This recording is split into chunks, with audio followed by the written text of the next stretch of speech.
Hello, everybody, and welcome to the Video Game Choo Choo Podcast. Yay! Hooray! On episode 356. It's me, John. And, I feel like I'm finally getting out of a hole. Feels like we're almost there to being done with school. So I'm going to be normal very soon. With me this week is Christine. Hey, I'm back. It's been a while. Uh-huh. I've missed you. Have you now? Missed talking about video games with all of you. All right. Well, you're also joined by Melissa. Hi there. Welcome back, and the first time I podcast with you. Yay! Yay! It's great. It's good. So this week has been quite the experience. Because it's basically been the week o' near, and now we are entering the week o' Pokemon, and then next week is going to be the week o' Resident Evil 8. Ooh. So just a lot of stuff. A lot of stuff. Yep, back to back to back. Yeah, it's been pretty hectic lately. But you know, we're keeping up with all of that, I feel like. Mm-hmm. There's even some weird news going on. It's been a time. It's been a time. So let's start off, Christine. It's been a hot minute since you've been on. What are you up? What's up with you? What have you been gaming on? I've probably been gaming on what you'd call way too much, but I figured I'd start with one that probably hasn't been talked about in a long time by anyone. For some reason, I fell back into Suda51's free-to-play, definitely pay-to-win travesty that is also a good game, Let It Die. It's hard to describe that game without mentioning just how egregious all its free-to-play crap is. It's some of the worst I've seen in a game, and yet somehow I can't stop playing. I am genuinely loving all my time back into it, whether it's the multiplayer kind of, hey, invading other people's stuff to steal their stuff, or just going through the stupid Tower of Barbs and fighting all sorts of different things, and just, God, it's such a good, bad game. I remember enjoying it until after I beat the first boss, and then basically as soon as you beat the first boss, it becomes completely unplayable. That's about right. As I said, it's very much pay to win, pay to progress even at a point, which sucks. Because mechanically it's such a solid game. It has great gimmicks. Every time you meet a new enemy, you get a little cutscene with a 80s VHS style frickin' Hacker Man intro and things like that are just spectacular and great, and I love it. And then you just sit there and bash your head against a wall for 30 hours until you get enough of the free-to-play currency to be able to progress. It sucks, but I love it. Bad. So why? But it sucks. Why do you love it? What is keeping you going? I like, as I said, I just genuinely think mechanically it's a fun game to play, and there's so much like really dumb, funny ways the characters react and all the systems interact with each other, and like it's just a overall solid game that's ruined by the fact that they made it like the worst free-to-play model ever. So I would tell everyone to never play it, but it's also really fun. All right. Anything else, or just, you know, is it just, you know, like is Let It Die your main bag recently? Oh no, I've of course continued to play Game of the Generation Neo 2 Remastered, because I've gotten a lot of my friends into it, and it continues to be my favorite game of the last generation.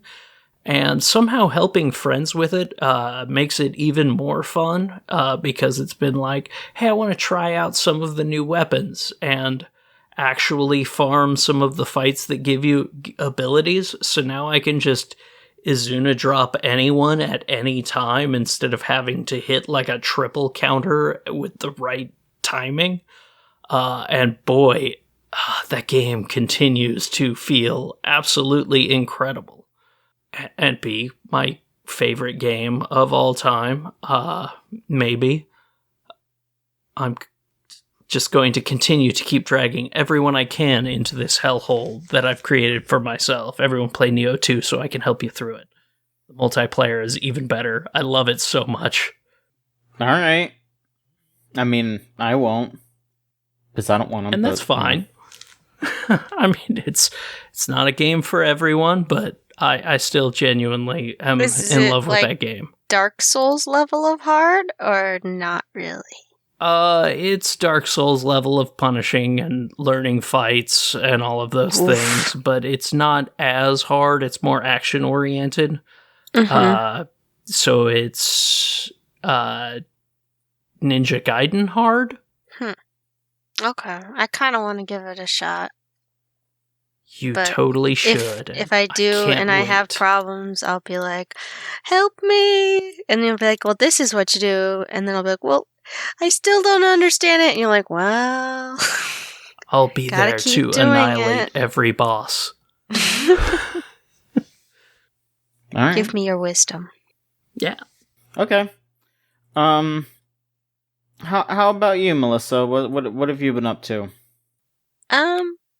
Kind of just studying, playing a little bit of Nier. It's pretty good so far. And then I did a little bit with a friend where we recorded for a Let's Play with Nier, which was pretty fun. I've never really done any Let's Plays before. All right. That was a good time. Is there anything that you'd want to talk about with Nier? I mean, you know, what? How do you feel about it? What are you thinking? You know, did you play the original? Yes, I did play the original, like 10 years ago. I think it's pretty good so far. I still feel like being the dad instead of the brother has more impact. How so? I don't know, it feels like the stakes are higher when you're trying to save your daughter versus, you know, having to save your sister. I don't know, that's just me. But I do feel like the voice acting is a lot more solid, except for the main character. I don't know, he's not really, you know, the biggest voice actor out there, but you can really tell that, like, everybody else is, like, super into their roles. Like, you know, they've done it before, but, like, he just doesn't seem as confident as everybody else. That's just what I've gotten so far. All right. But still is a very good game. And it looks great. How far are you into it? Not that far. I just got to that one boss with the Hansel and Gretel thing, and that's all I got. Okay. I was going to play a little bit more tonight. Yeah. How far have you run in that thing, John? I know you've been playing it as well. I have been. I have never played Nier before, the original Nier. I only played Automata, which, you know, is one of my favorite games ever. So playing this is interesting, but you know, it's definitely a bit more it's a bit more challenging to get through, just in the sense that, like, it's definitely not as immediately gripping. Yeah. You know, it's one of those things where, you know, I've been spoiled on the basic conceit of what goes down, and I'm not going to talk about it, but I, like, have a general idea, and I respect that, but it's like, on one hand, because I know about it, I'm just kind of like, all right, I got it. I want to, like, I just want to get to where, like, shit hits the fan. I don't want to keep dragging along. Like, I get it. I know that they're trying to, like, have you play through the quote-unquote normal RPG.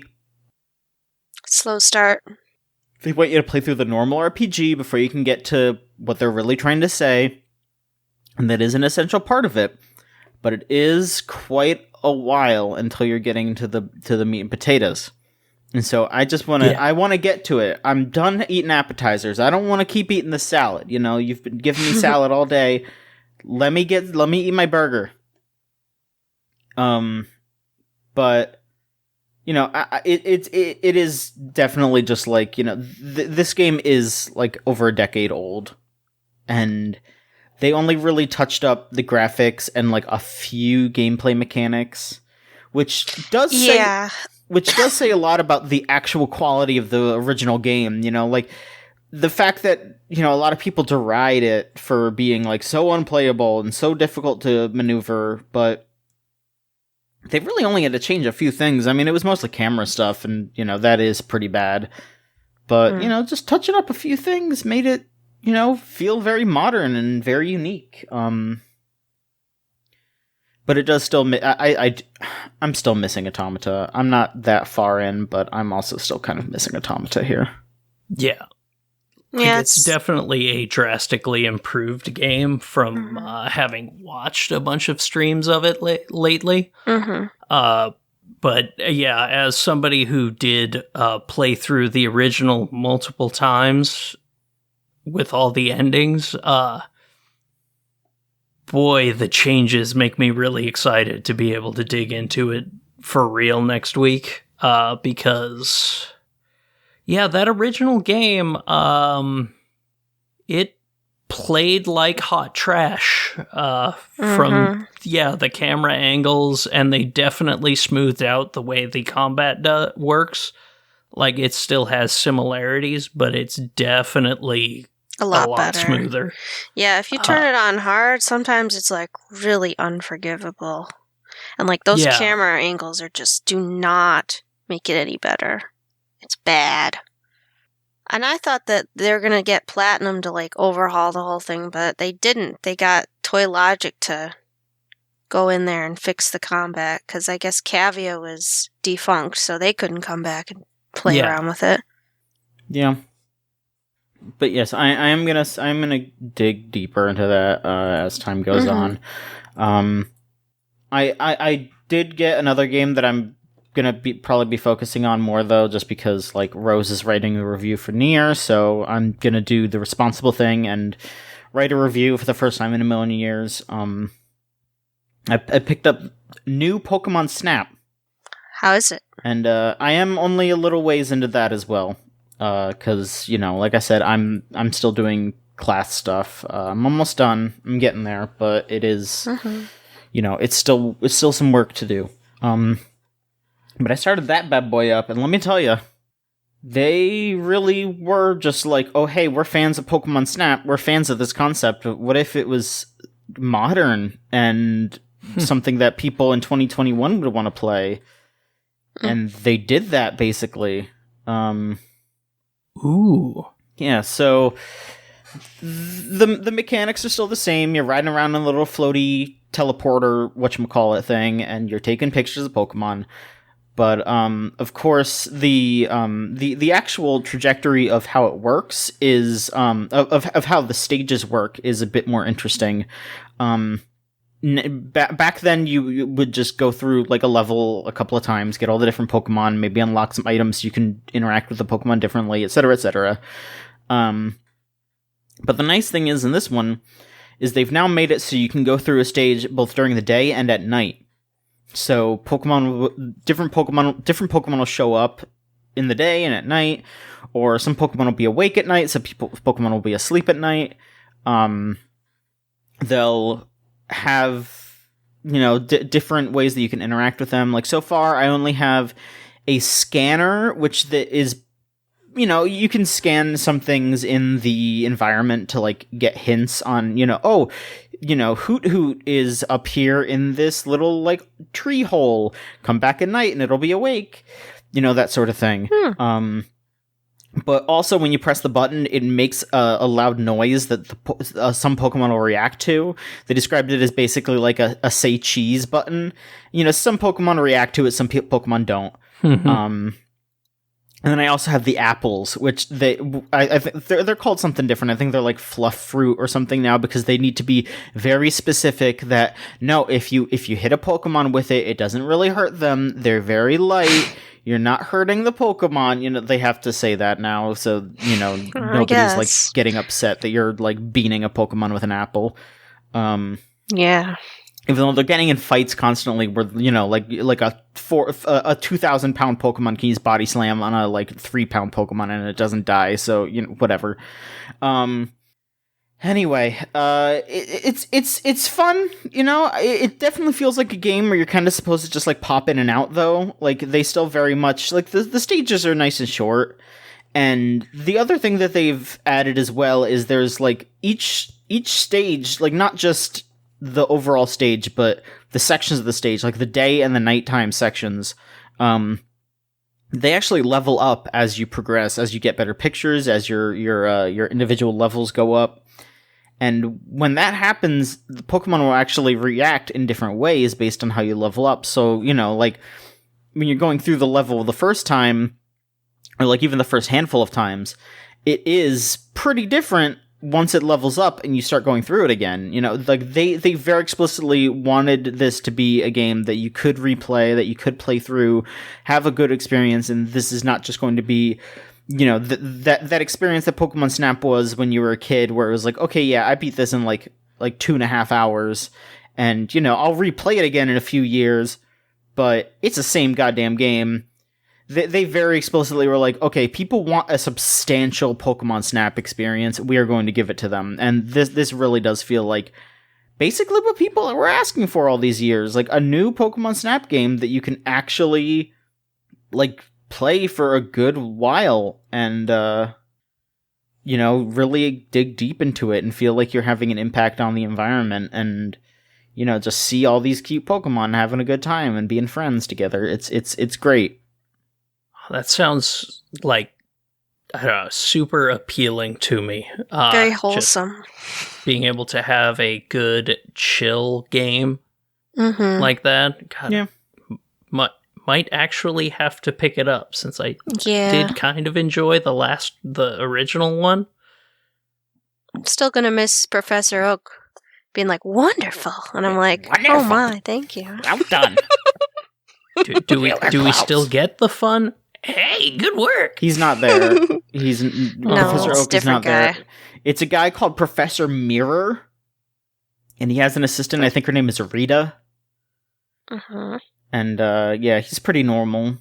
He does. At any point, does he say, "Oh, I can see myself in that Pokemon"? No. He doesn't. He mostly just says, like, well, okay, go take some pictures. That was a nice picture. Thank you. Like, I don't know. He's normal. What are you going to do with these pictures? No. The story of the game is that it's like it's a pretty unexplored set of islands. And you're going around taking pictures of the Pokemon, and there's these new types of Pokemon that are, like, I guess, larger and have, like, an aura around them. It's like Illuminati. Pokemon. I'm just kidding.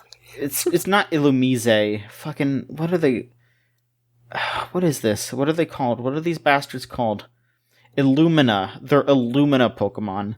They're just, like, larger and very bright, and they only appear at night. And there's actually, like, a third version of the level that you can go through that is just following around an Illumina Pokemon. Like, the first one that they had me do was, like, a giant Meganium.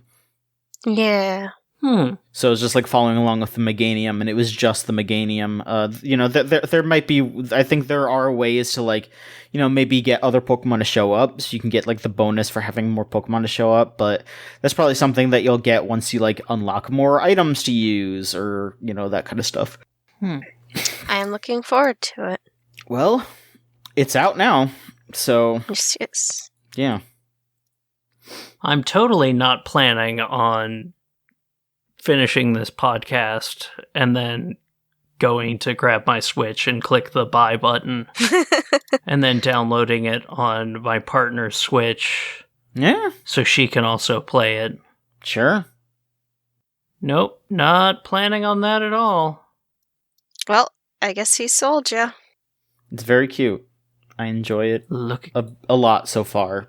It is definitely giving me that, like, it's giving me that small hit of Pokemon that I need to get me through the year before the Diamond and Pearl remakes come out, which, you know, those might be bad, but at the end, there's probably still only a few months after that until Legends Arceus comes out, which I hope is good, so, you know. Yeah, me too. I hope it comes up at, like, March.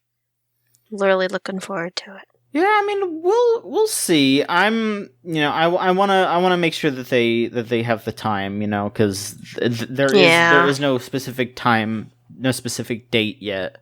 Right. So I just hope they take all the time that they need.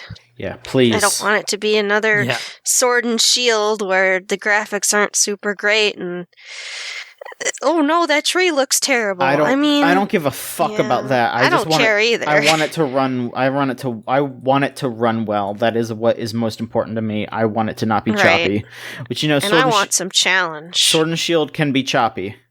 So that is the problem that I have with that. I mean, that and the online, but you know, whatever. Yeah. Yeah. Online is I just wish they would do the GTS. Enough of John's your raid streams in there to go, whew. I'm still glad this wasn't the Pokemon game that finally grabbed me. It blows ass. Mm-hmm. It is legitimately watching you guys like, hey, you want to try that again? Mm-hmm. Should we try that again? Maybe That's we should embarrassing. try that again. Might work this time. And then it finally works.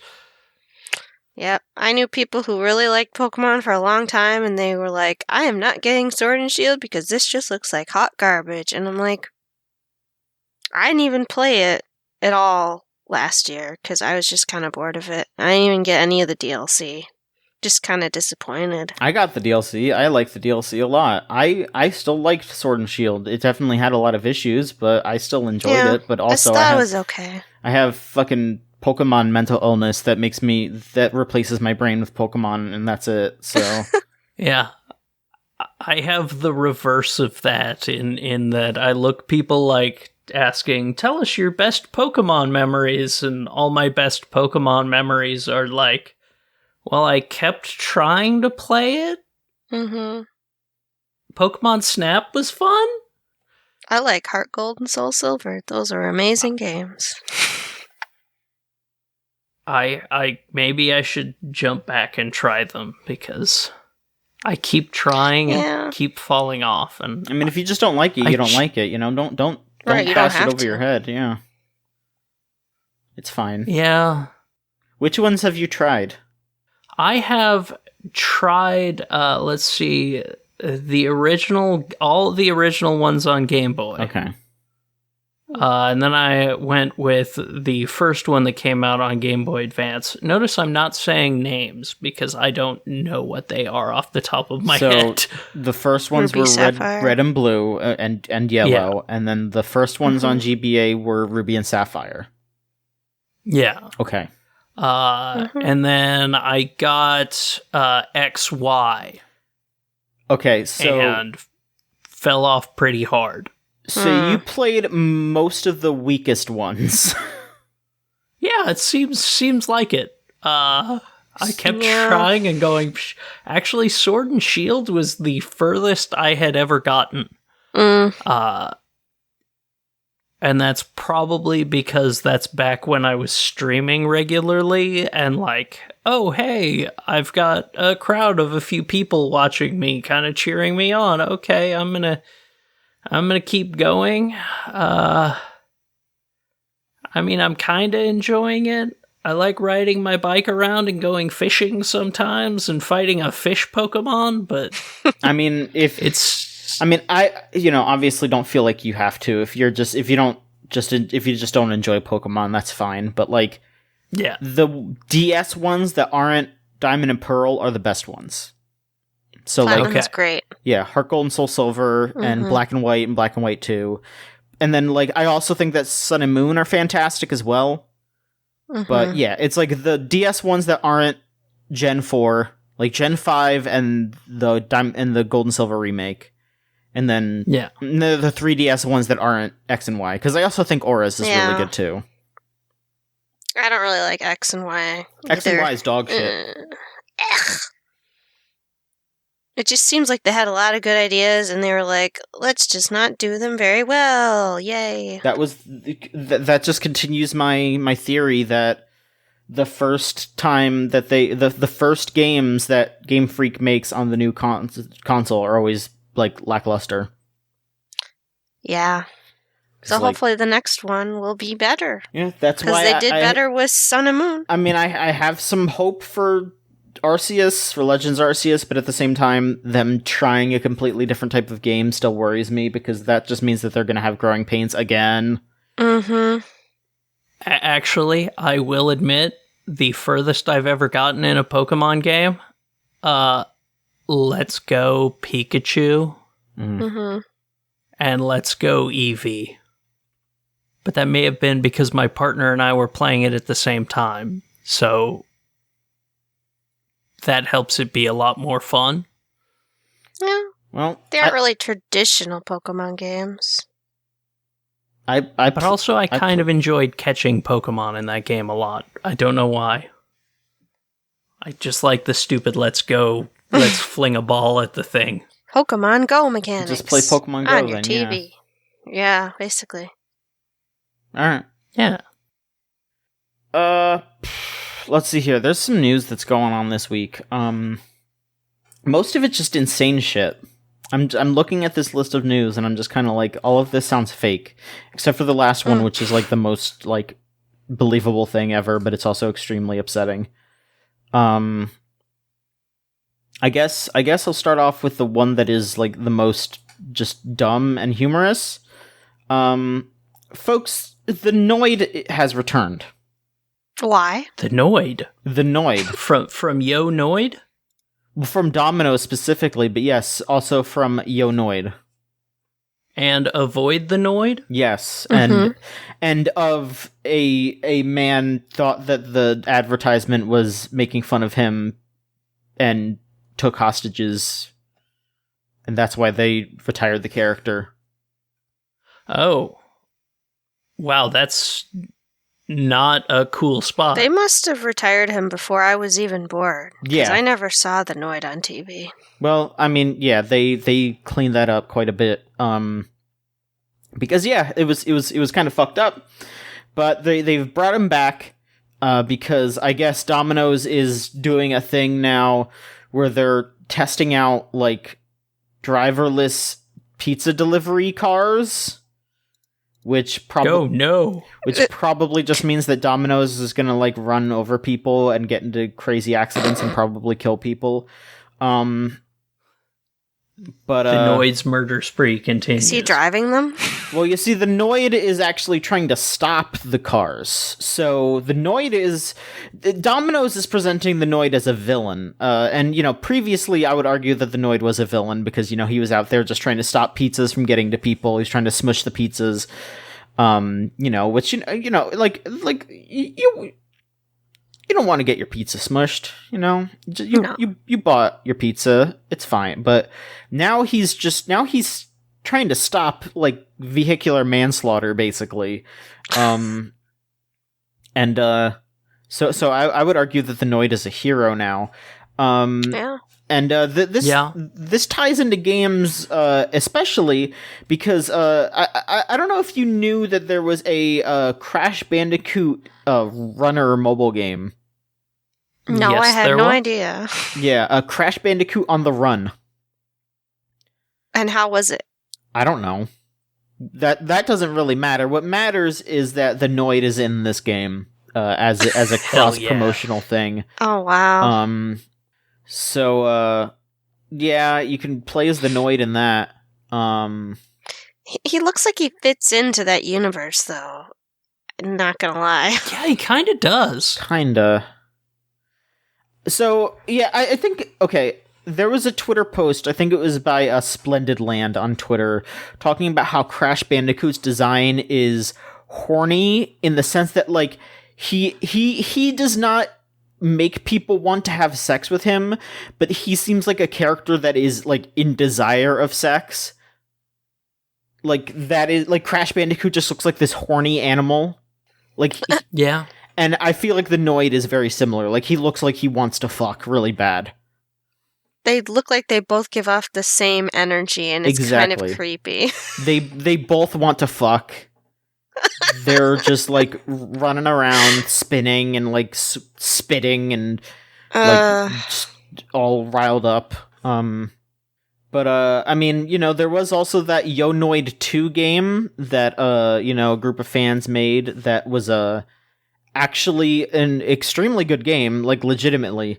Wait, really? Yeah, no, Yo Noid 2 is very good. Oh, shit. I need to track that down. You should. because You should. It's fun. I Where actually is rented that? Yo Noid when I was a kid multiple times. Oh man. So I mean, who knows? Maybe Domino saw that when they were like, "Oh shit, people actually care about the Noid," or maybe they just thought it was funny now to bring it back. Because I mean, I think it is the 35th anniversary of the Noid.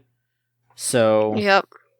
I mean, since he's trying to stop driverless cars and it's Domino's Pizza, you know who he's actually trying to stop? Hatsune Miku. Miku wouldn't do that.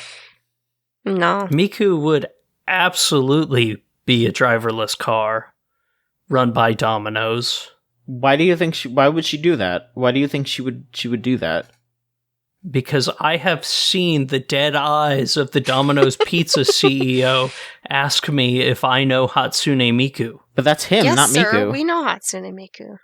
So clearly, he has captured Miku through the power of the Domino's Pizza app featuring Hatsune Miku Does and put her in a car. Does it speak to which you? is why the Domino's Pizza app featuring Hatsune Miku no longer has Hatsune Miku.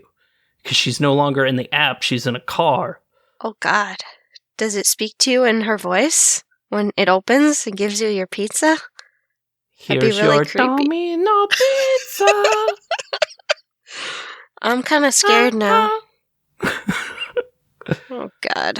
Anyway, I'm not even really a fan of Domino's. The only chain pizza that I enjoy is Papa John's, and I very much enjoy Papa John's. I enjoyed Papa John's until I worked at a grocery store that shared a parking lot with one, and you could get the employee discount. That'd do so it. you could get a 5-topping medium pizza for $5. That would do it. Got sick of it. So I ate a whole lot of medium Papa John's pizzas, and now I never want to touch a Papa John's pizza. That would do it. Yikes. Whew. It's the racism that makes it so tasty. Better ingredients, worse pizza. Papa John's. Poor Papa John's. I still can't get over the mental image of Papa John's being trained to stop saying the N-word, like some fucking like group of fucking like martial arts masters like standing around him like channeling key energy, just like, you will stop the saying frick? the N-word, just like all this like a fucking dragon like flowing into him and flowing out of him. He has to stop saying the N-word to discover his arcana Yeah. and attain the glory of Mortal Kombat. Yeah. Oh no. God. Did everybody see that movie? Speaking of, that movie fucking ruled. Yeah, that movie was cool. Like, I hope that the guy that played Kano is getting good physical therapy, because he carried that whole thing on his He back. did. Oh. I genuinely love that movie. There are so many good gags. All right, maybe I'll check it out. Yeah. It's great. All right. Lots of good violence. You know I'm always there Lots for of good that. Kano. Mm-hmm. I He's love the At one best point, character. a character says the thing, and because it makes no sense that somebody would say the thing that I The won't thing. say, it just says, pops up the in-movie subtitles that say it speaks foreign language, and it's hilarious. That was great. Anyway, people should watch that movie. It's fantastic. All right. Let's see here. Here's another thing real quick that I think is technically kind of sort of tied to the Noid, because if I remember correctly, I think Yo Noid was a Konami game. I'm pretty sure. I'm going to look it up right now before I Let's check it out. Cuz yeah, I mean that was the Ninja Hanamaru. Oh, that was a Capcom game. I'm sorry. Capcom. It was Capcom. That's okay. Fuck. Okay, never mind. Capcom did all the weird garbage tie-ins, didn't they? I think they did. Some did of they them do are good, Cool though. Spot too? I don't think they did Cool Spot, but I mean they did good tie-ins, and also Cool Spot's a good game too. Cool Spot rules. The Disney ones they did are pretty Cool dang Spot good. was Virgin Interactive, which I think which I think also did like a lot of Disney stuff, so Oh, okay. yeah. Was that actually legitimately a good game? That's Cool Spot? Yeah, that's fine. It's a fun game. Yeah, it's fine. It's not like incredible, but it's fine. I'm looking on Wikipedia about Virgin Interactive, and the last thing they did before getting shuttered was they published Guilty Gear X in Europe. Oh, Mhm. That's they weird. did something good. Mm-hmm. All right. So I was gonna talk about Konami here. Konami actually made a pretty big announcement recently that they were gonna be kind of coming back in full swing at E3 this year, but that is no longer the case because they just recently tweeted out one of those like photos that has text on it that just says, "Due to timing, we will not be ready to present at E3 this year." But then they continue to say that they have key projects that are deep in development. And that's kind of it. They said that they will have more announcements in the future, but they are not going to be ready for E3. Too bad. So sad. Konami totally exists as a video game company. They just want us to be reassured. Just feel like I've been burned too many times by them. They're gonna announce Bomberman, Super Extra Bomberman, whatever the Bomberman thing that's shockingly weirdly popular is that they have going on right now. That game's fine. And like my guess is probably a Suikoden collection, just because Eiyuden Chronicles did really well on Kickstarter, and the last time one of the old Konami people did really well on Kickstarter, they immediately announced the Castlevania collections. Yep. That wasn't very immediate. That was a while after, but I mean, I could see them being like, okay, well, people care about this, so yeah, sure. I mean, it would make sense even on top of that because, you know, there's all those like Mana collections and like the Saga collection, so I bet Konami's probably like, yeah, Square Enix is like doing these bundles of their old RPGs and people seem to really like them, so hey, why not? Yeah, be great if they put Metal Gear on PC. They did. Oh, they did already? They did. Oh, well then I'm 1 just and 2 in a at hole. least. I don't know. Maybe they'll do 3 and 4. I mean, well, yeah, they're never going to port 4 onto anything. But I mean, I think that's what I mean. The only one that they feasibly, I guess, need to do is 3, which, you know, right. That's fine. Because I mean, 5 is always on PC. Right. Yeah, but 3's pretty good. 3 is good. Mm-hmm. But yeah, I mean, what else could they be I don't doing? know. I believe it. I think they're gonna do it. I think Konami's back. The pachinko isn't working that well. I think it's time for them to come back, make some new games. Yeah. I mean, I don't think they're gonna make anything like great. No. But I can definitely see Konami joining the shovelware pile of we desperately need money, and it's kind of working for the not SNK people since they shifted away from pachinko and back to video games. Yeah. Yeah, I mean, Good for them. Yeah, give me more good video games. I can't wait for King of Fighters. Did you see the Chris trailer? That looks rad. Mm-hmm. Yeah. Well, we'll see what happens. I hope that they make something good. Someone's gotta. Because it kind of was a mistake that they went to Pachinko. And they were like, oh yeah, it kind of sucks now. Let's make games again. Why did you leave in the first place? I mean, they've been making $300 million off of Yu-Gi-Oh! Too, and I'm very sorry that I did that. You're just fueling it. I have been, it's my fault. You at least understand that you can take responsibility for your actions. Mm-hmm. Look, I don't think Yu-Gi-Oh! Is going anywhere anytime soon. I wanted the cardboard. Cardboard? I wanted the cardboard is nice. Those cards are pretty. I wanted the shiny cardboard. I'm sorry.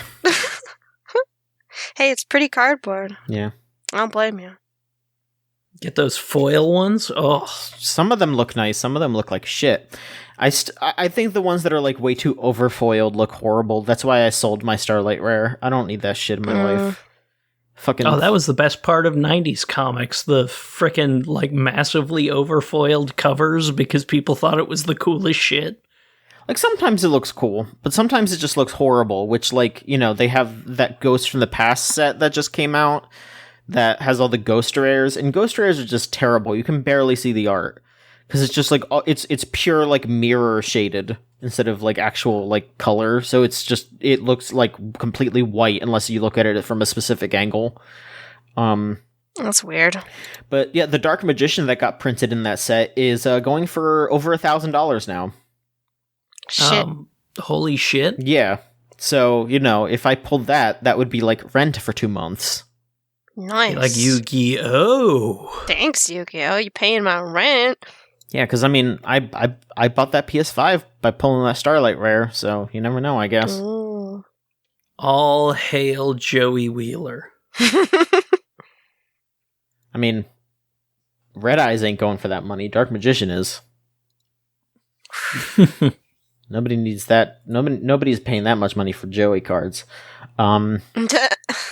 Please don't insult the glory that is Joey Wheeler. Yeah, he's such a good boy. The poor Joey. I love that the whole thing with the three main characters from Yu-Gi-Oh! Is that it's like, Kaiba is just like raw power, and Dark Magician like with blue eyes and all that, and then Yugi and Dark Magician are like skill because it's like, like Dark Magician's weaker than Blue Eyes, but you can kind of get around it with like spells and traps and stuff. And then Joey's is potential, which just means that he can't. That just means he can't.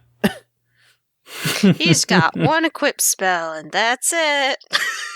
Oh man, he's totally gonna get over Kaiba's 1900 attack monster with Kunai with chain.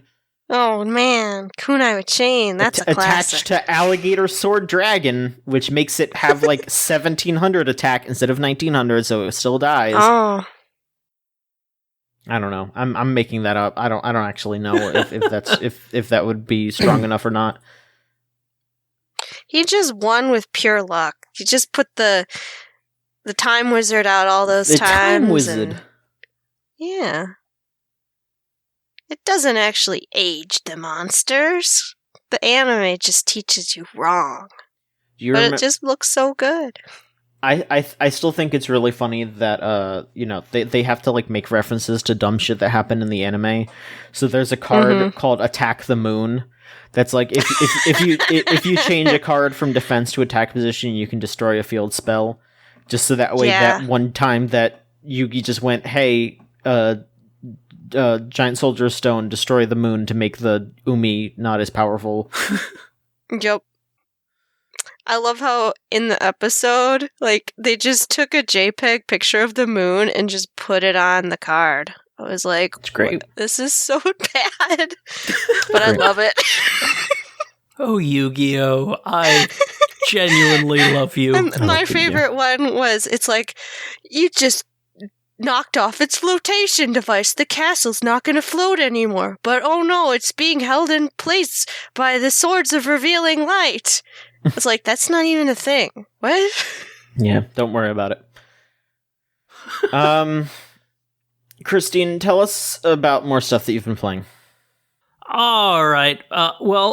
It's time for my usual segment when I show up. I just want to talk about Final Fantasy XIV for a minute, because I've gone through the new content with multiple characters now, and I just want to say, they gave us a new trial with the diamond weapon, and it's incredible, and then they gave us a new dungeon, and it's hot garbage, and I hate going through it. Hot garbage. I hate Pagloth. It is not so fun. I genuinely, I like that it makes me pay attention when I'm healing, but all the fights in it, all the boss fights are just real bad. But yeah, that's my Final Fantasy 14 minute. I'm running a static. I'm working really hard at getting good, but just want to talk a little minute and say that new dungeon sucks butt. And also, speaking of things that really suck, I'm trash, so I jumped back into Marvel's Avengers on the PS5 now that I have one of those and can see how it feels all upgraded. And also play with both of the Hawkeyes now that there's new content and characters in the game. Wow. And that game is still incredibly mediocre. Still has promise, and I'm still mad at myself for playing it because it's still not good. And the new characters didn't help that. Their stories were relatively well written and fun. That was the best part of them. But yeah, that game's still bad. I want them to make it good because there's promise in there, which is why I keep jumping back in and why I was like, oh, maybe the PS5 version will be better. No, it's not. I hope you didn't have to buy it again on PS5. I did not. That's good. Why I, was like, hey, I'm going to give it a shot. Mm-hmm. I want to see if this stuff's any good. And then I went back to playing Let It Die because if I'm going to be paying for garbage, I want to enjoy that. Might as well be enjoyable garbage. But don't play Marvel's Avengers. I mean, maybe play Marvel's Avengers if you really like the Avengers, but don't play Marvel's Avengers. Maybe it'll be good in a few years if they Ubisoft it and keep supporting it. Like maybe they'll Rainbow Six Siege it and turn it into a good game and then into a bad game again and then into a good game and then into a bad game again. I don't know. Sounds terrible. But I kind of hope they work it out because I hate that studio has this big super high profile failure under their belt when it could be good. Kind of feels like one of those times where it's like, you have to make this game. You have to publish this game. You have no choice. It's like, yeah. We aren't going to give you the extra 6 months you need for development to actually make this game good. You need to get it out the door now, is what it 100% feels like. Yep. I'm so sad. Mm-hmm. Why did I do that to myself again? But I did. It's okay. It's because I'm a comic book nerd, and I always will be. You fell into their trap. There's got to be something better. There is. Maybe I'll go back and play Marvel Ultimate Alliance 3 again on my Switch. That game was mostly okay. Please make a good Marvel game again. Please, somebody. Please.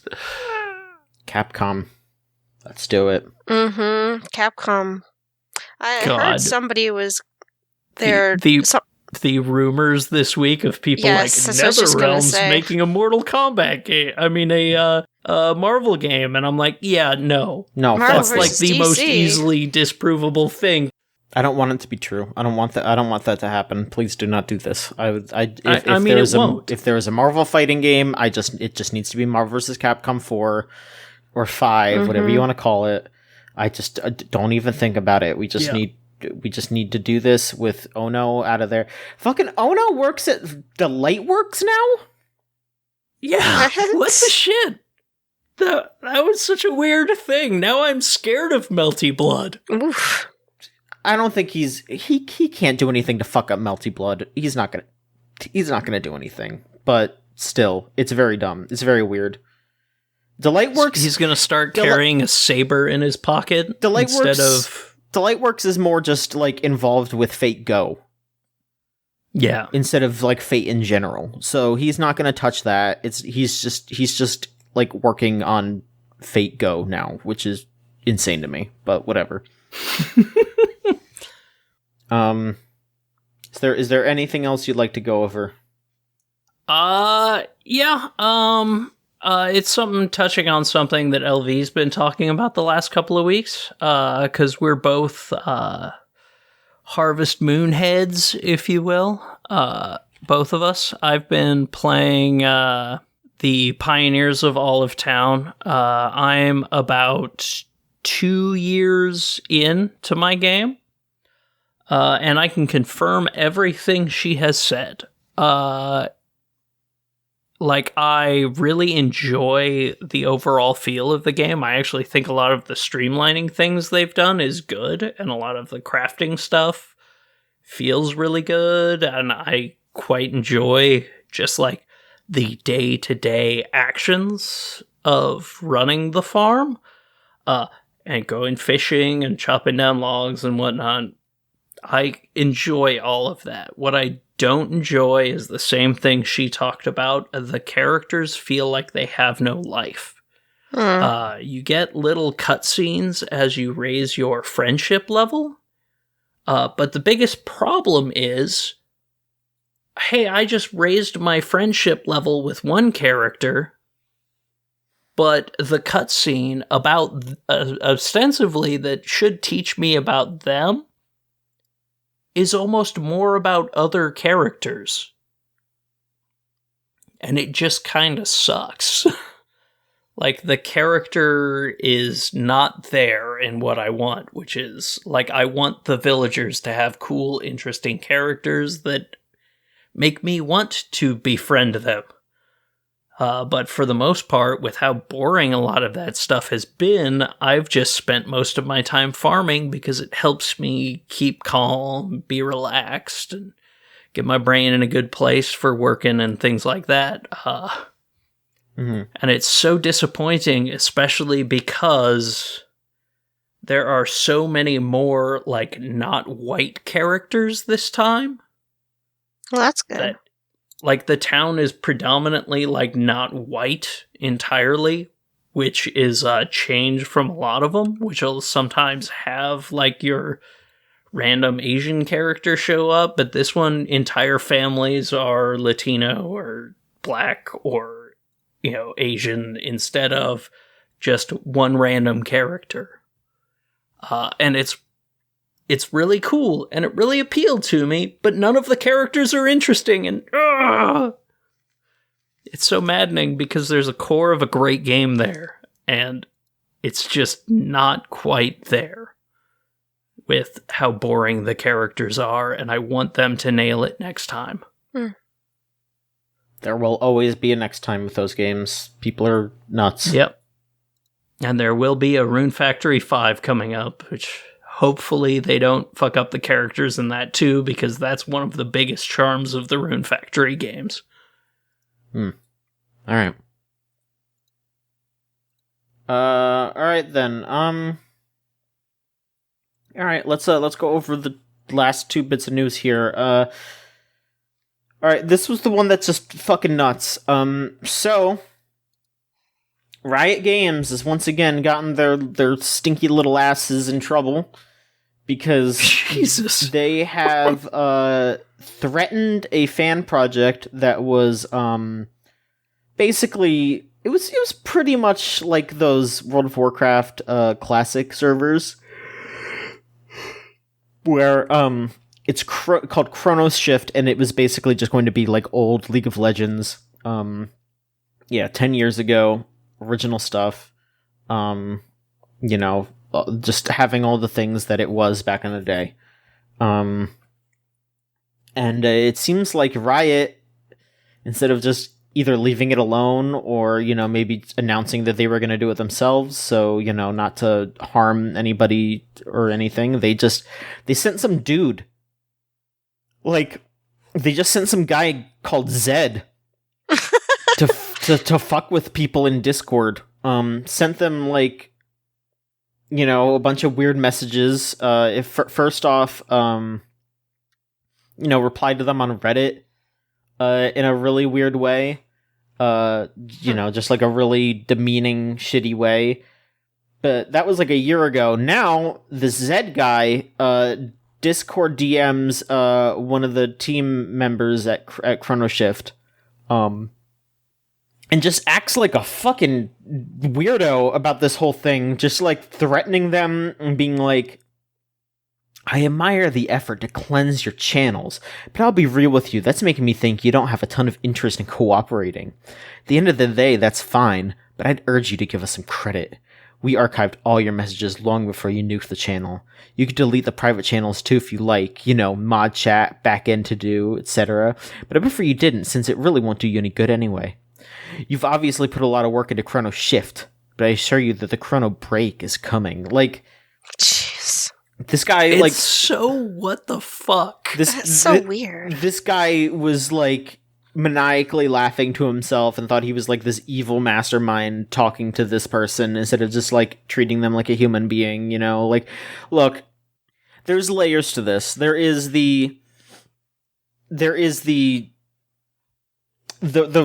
trying to be reasonable layer of just, like, look, like, Riot might be doing something like this. There might be, like, legal issues that would make them have to shut this down, etc., etc. Of course, there's the layer on top of that is just like, hey, copyright fucking sucks and it shouldn't exist. But, if we're just trying to look at this from a somewhat non-commie angle here,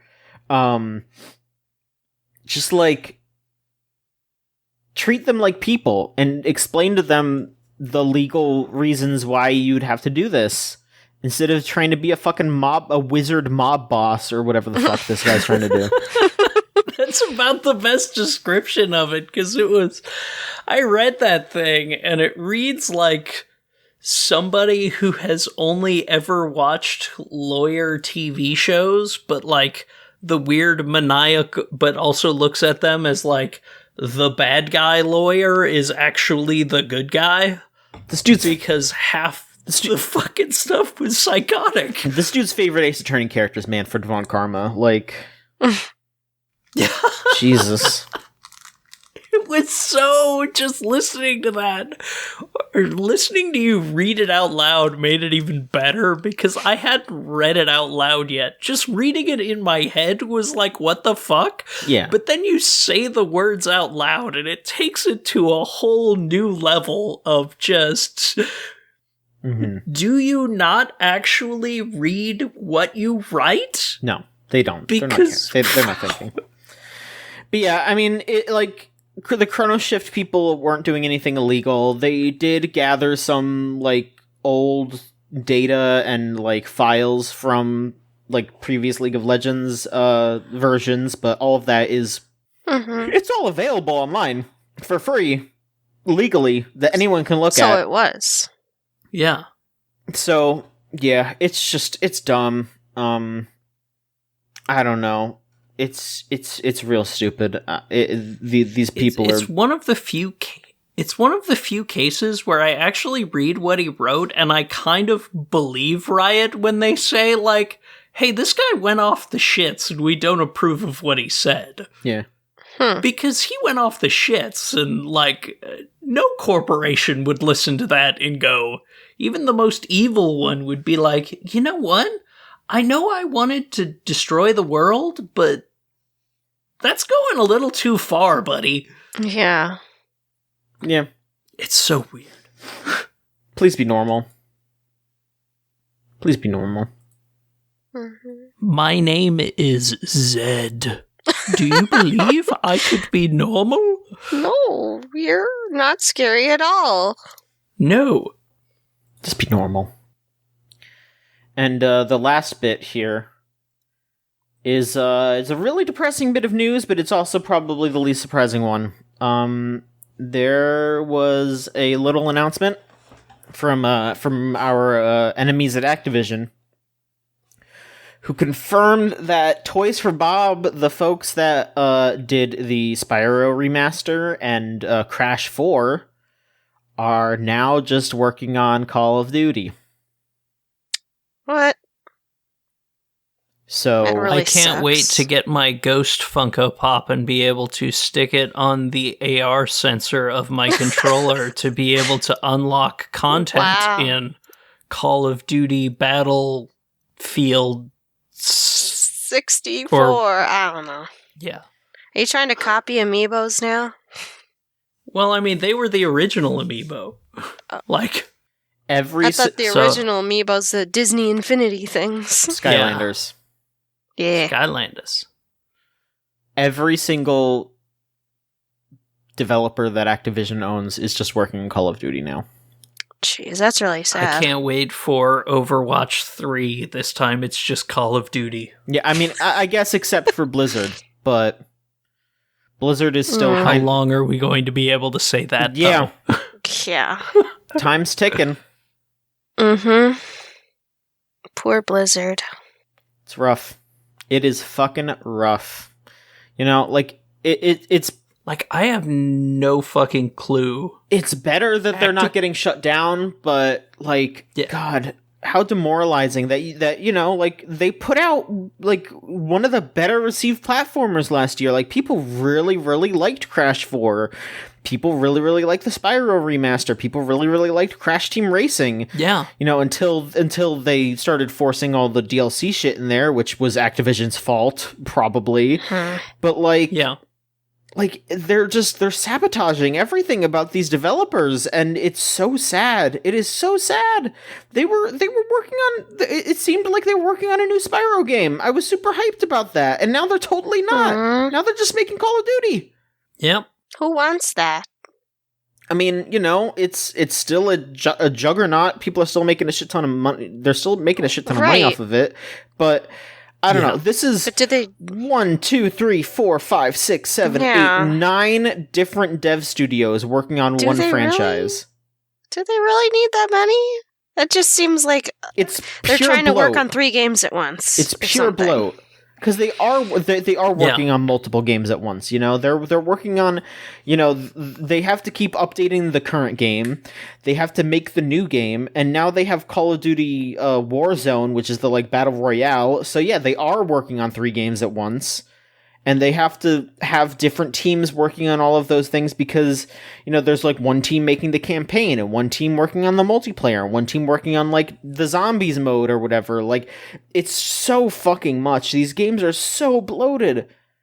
And like, it's unreasonable. It's unreasonable. And, you know, Yeah. they shouldn't be doing this yearly.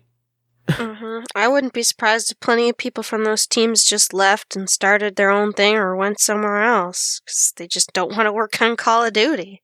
I mean, you know, a job is a job. But Right. Yeah. Still. Especially in gaming. Especially in a pandemic, especially in gaming. So, yeah. Yeah, even if you don't like it. It's rough. So we'll see. It's rough. And it's Activision, so you don't know when, like, 35% of the division you're working on gets cut because Bobby Kotick needs another $10 million bonus. He did apparently say in an interview that he is going to cut his pay and, you know, cut his bonuses, but A, I don't believe that, and B, God, what a fucking bleak time it is. just when seems it's just like oh, thank God, scum. the fucking big bastard on top is slightly lowering his, like, you know, it's not like when Iwata cut his pay, you know, when the Wii U was happening and like Nintendo was, you know, they were in a little bit of trouble. That was one thing. This is just like enough people were screaming at him to stop being such a fucking monster, and eventually he's just like, oh well, if I cut my pay a little bit, maybe they'll forget that I went to Jeffrey Epstein's island, you know? Like, Christ. Yeah. Jesus. It's fucking Activision. Yeah. All right, well, are you all ready to answer some questions? I I am. am always ready to answer some questions. All right. Questions are awesome. If you listening want to send in a question, you can send it to videogamechoochoo.tumblr.com/ask, and you'll sound like these folks right here. Elvie sent in a question, and she asked, what mascot, food or otherwise, is more deserving of having a dating sim than Colonel Sanders? Ooh. I mean, the answer is most of them, but I guess we should Most be more of them. specific. Yeah. Mm-hmm. I feel like Toucan Sam deserves one. You know, he's always looking after those nephews. Maybe he needs a partner, you know? He's got to find somebody. I don't think Toucan Sam deserves no. You don't think so? He's a fucking weird bastard. I don't trust him.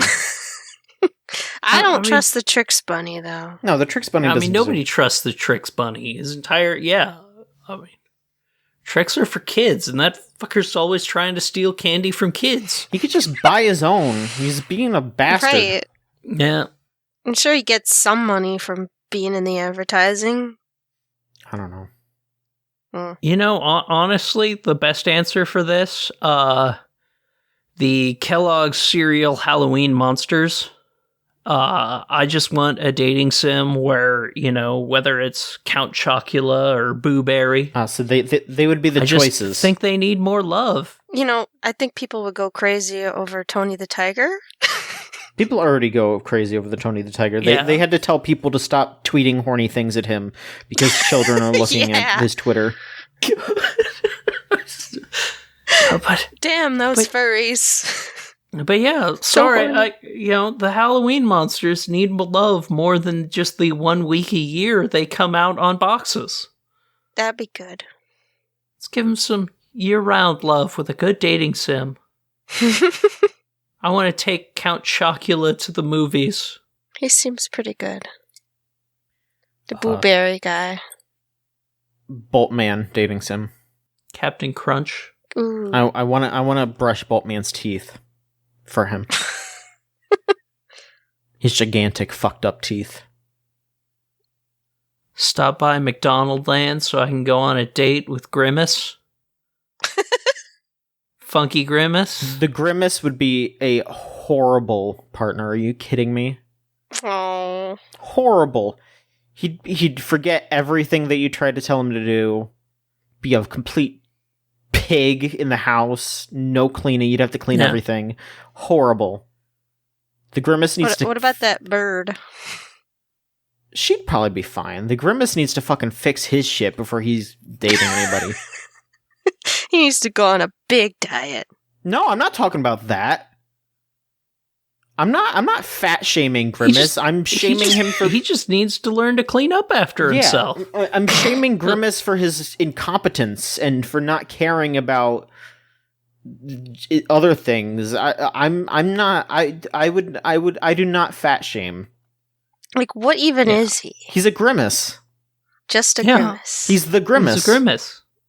Yeah. I mean, I think a Hamburglar would be great to go on a date with. He'd never leave any, like, he'd come over to your house, he'd vacuum and mop and clean everything because he just doesn't want to leave any evidence behind. But he stole all those hamburgers for me. All those delicious hamburgers. It's kind of romantic. Free house cleaning? The Hamburglar. Hell yeah. The Hamburglar would be a selfish lover. I don't know. I'm fine with that. All right. Because he's going to be the one bringing the burgers to our date and then cleaning up at my house. All right. I mean, gotta take advantage of the crimer. Right. Shulis asks, what would Austin Powers' Pokemon team look like? Ooh. I think he would have all the sultry women-looking Pokemon. Gardevoir. Lopunny. Hatterene. Florges. Hatterin. Mm-hmm. Yeah. Maybe Jinx. Jinx is kind of creepy, though. He would get canceled for having a Jinx. Yeah. He would probably bring one. So you're saying he would probably have from a Jinx. The past. He would and probably, people were like, fucking no, Austin you can't Powers. Have Yeah, he would probably have a Jinx. Austin Powers is always... He's been getting canceled all the time lately. Mm-hmm. Do you think that they will ever make another Austin Powers movie? I think they will, and it'll be very horrible, and nobody will like it. Oh, God. It's Especially just with Mike Myers' current recent output. Oof. He's just not the way he was before. I say recent output, but like The Love Guru was like a decade ago. That movie was bad. The last thing he did was like doing that, I think, the Gong Show or whatever, but like he wasn't as himself. He was like in character as another just character, and he was in like full prosthetics, which is kind of great in a weird way. Yeah. It was kind of amusing for like 5 minutes, and I was like, this is just so gimmicky and stupid. I appreciate a good bit like that. I don't know. It was alright. I think he would have, maybe he would have like a bunch of Pokemon that look like, like other sex things. He'd be like, oh, Cloyster, that looks like, you know what that looks like? And everyone would be like, oh, it does kind of look like a pussy. And he'd be like, ah, yeah, baby. And I'd be like, all right. Bro, Weepin' Bell? Oh, yeah. Yeah, baby. It's like, all right, dude. Maybe some Voltorb or Electrode, because they it would look like testicles. Yeah, that's fucking crazy.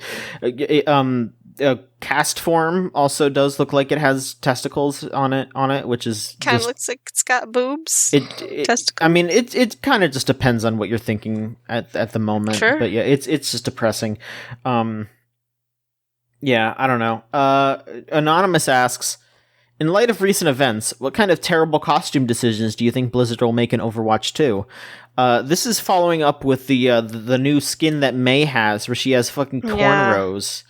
Why? Which, is like an MMA thing, because it's an MMA outfit, but it still looks like shit, and it's bad. And there's infinite possibilities, like I feel like we could just list like any racist stereotype we could think, and it would be a possible costume in Overwatch 2. Overly Mexican. Bad. Yeah. I could definitely picture them putting what's his name, the one Mexican character they have in a giant sombrero for no reason. I mean, they did like, if I remember correctly, I think Reaper has like a Sugar Skull kind of outfit. I think they did Sugar Skull outfits for a lot of the characters too. Maybe. I mean, like, I don't know. I'll be honest. Like there are some times where it's like, okay, this is like something that is, maybe a little stereotypical, but it is still like something that is celebrated by the culture, and it is just pretty general, and it's like, okay, whatever, it's not that big of a deal. But it's like putting Mei in cornrows looks like shit, like... Yeah, it's bad. Like, well, first of all, if you're going to do MMA-inspired characters, why Mei? Right. So, I did see Solon explain this a little bit. There is a pretty major, I think she's Chinese. Yeah, I think this is a Chinese MMA fighter that is like very popular right now. And I think they kind of wanted her, like Mei's outfit to kind of look like her, in like a celebration of her. And, this MMA fighter does wear her hair in a sort of kind of cornrosy way, because you kind of have to put your hair like that so people can't grab onto it when you're fighting. But, not everybody's going to know that context. And it still looks like shit on the Overwatch character. And, like the fact that I had to explain that to you says pretty much everything, Yeah. Yeah, I just looked at it. I'm like, that's Mei? What? That's really weird. That Solon had to come in and explain it to all of us in like he showed up in multiple Discords to be like, hey, this sucks. Mm-hmm. It's why it's a little less sucky, but it still sucks. Mm-hmm. Like, because, yeah, it sucks. It just looks bad. Like, it doesn't even look like a good skin. Mm-hmm. I look at it and I'm just like, well, I would put no effort into that. Whereas before, they've shown some of these new, like, special skins for different events, and I've been like, oh, hell yeah, I want to play some Overwatch and see if I can get that. I don't want to think about Overwatch 2. That's my answer. I don't give a shit. No. I don't care. I don't want to think about it. They're going to do some stupid shit, and then they're going to have to come around and try to make the character, retroactively do that. Like, I remember when we were talking about it in the chat, like, LV was in there basically just being like, oh, I can't wait for them to say that, like, May is, like, half black. Like, like... Because I mean that's what they did. That's what they did with Farah when they put her in that like random shitty Native American outfit, which wasn't even actually based on anything. It was just a bunch of random hodgepodge of bullshit. They had to be like, oh well, she's half Native American. Her dad's Native American. Like, all right, yeah, okay, right, yeah, it's fucking insane. Super Garbage Bunny asks, which Pokemon is the most photogenic? Ooh. How about you go first since you played the game? I mean, I've only played a little bit, but so far I got a really good picture of Bidoof, like sitting on its hindquarters, looking like a complete numbskull, which was pretty good. There's a lot of very majestic, pretty Pokemon, I got some nice shots of a Florges earlier. That was pretty nice. I would say Florges is pretty photogenic. I don't know, there's a lot of different Pokemon that are just like very, very nice to look at. Lapras is so gorgeous. I love Lapras. Love to take pictures of Lapras. There's plenty. Ooh, Ninetales. Ninetales, very, very pretty Pokemon, yeah. Yeah. I want to take a picture of a Whale Lord. Takes up the whole screen. It's yeah. large. It's a big whale. Pikachu is always a good answer. He's always happy. Little Bidoof. A little bastard just hanging out. I love a good Bidoof. He's a good boy. I hope I could find a Bibarel eventually. Is there any way to find shiny Pokemon in that game? The only Pokemon that matters to me, Oshawott. I love Oshawott. I don't think there's shiny Pokemon in this game. Oh. Did you know that Oshawott was not going to have freckles at one point? Was his original character designer a monster? I know. He looks so cute with freckles. Yeah. I guess we can wrap this up then, if we have no more. Our last question is from Harlequin Wheels, who asks, how would you direct a Nintendo Direct E3 trailer for Mother 3 with Terry Crews? Which, Wheels is asking this because, there was, there's all these, like YouTube poop music video remixes of the, Old Spice commercials with Terry Crews. And Terry Crews has been pretty actually adamantly approving of it. Like he's retweets it and talks about how cool it is. But that's nice. But he's also been streaming on Twitch with I think his son, and they've been playing some real head shit. Like they streamed Danganronpa together. Oh, yeah, yeah. Those were so funny to watch. Yeah, so just a few hours ago, actually, Terry Crews tweeted out that Mother 3 should get localized. So, wow. I think specifically because there was a bunch of Mother 3 references in the new Terry Crews video. So, his son might have explained it to him, or maybe he just knows. Maybe I don't know, maybe he's played Mother 3. I don't fucking know. But, yeah, if Nintendo were to capitalize on Terry Crews' tweet and have him announce Mother 3's localization, how would you do the trailer? How would you do it? I'm going to bring back Claymation Reggie. Okay. Yes. From back in the day, and Muppet Reggie. Like a Robot Chicken Reggie, you mean? Cause, yeah. Mm-hmm. Alongside that Terry Crews. Mm-hmm. Just a lot of yelling. Yeah. Honestly, the most important thing is that Reggie has to be there. I agree. To be like, all right, fine, you fucking won. Here's Mother 3, game, motherfuckers. guys. Now shut up. Also, follow my YouTube channel where I put together a gamer chair. Ooh. Here's my concept.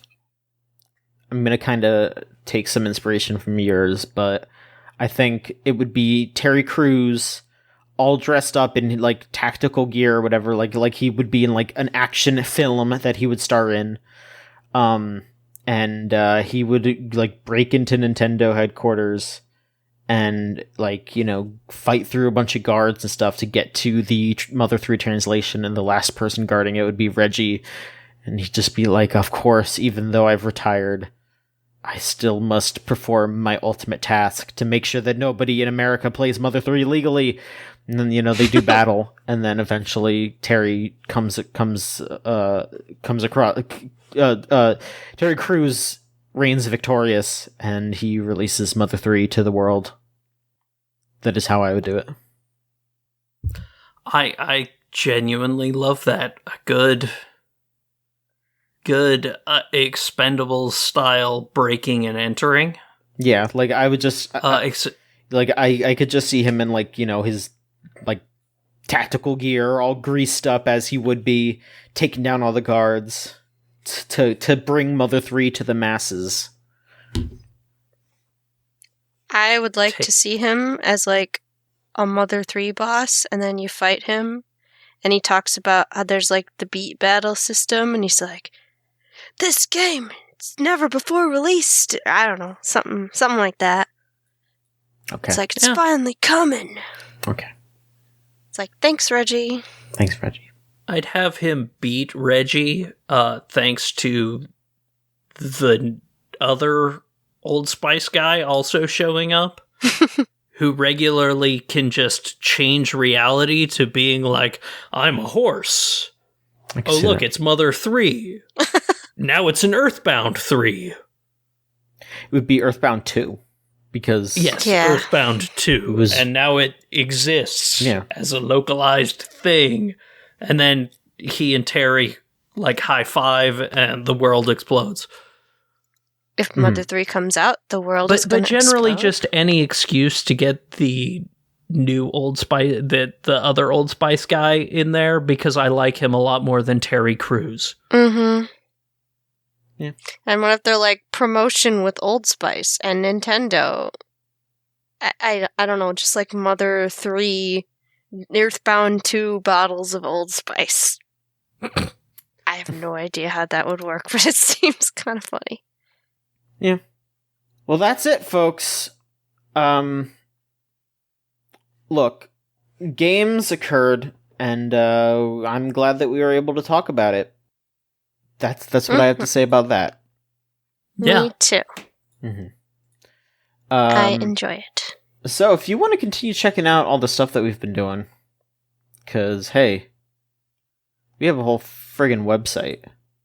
Go to videogamechoochoo.com, and you can look at all the stuff that's being written, all the podcasts that are getting posted, the videos that are getting done. There's plenty of stuff going on. We have our Twitter, if you want to follow that, at VGChoochoo.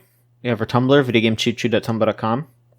We have a Facebook page, facebook.com/videogamechoochoo. Those are all like the places that you can follow if you want to just keep up with us real easy like. We have our YouTube page, you know, if you want to subscribe to us, Video Game Choo Choo, just search that up on YouTube.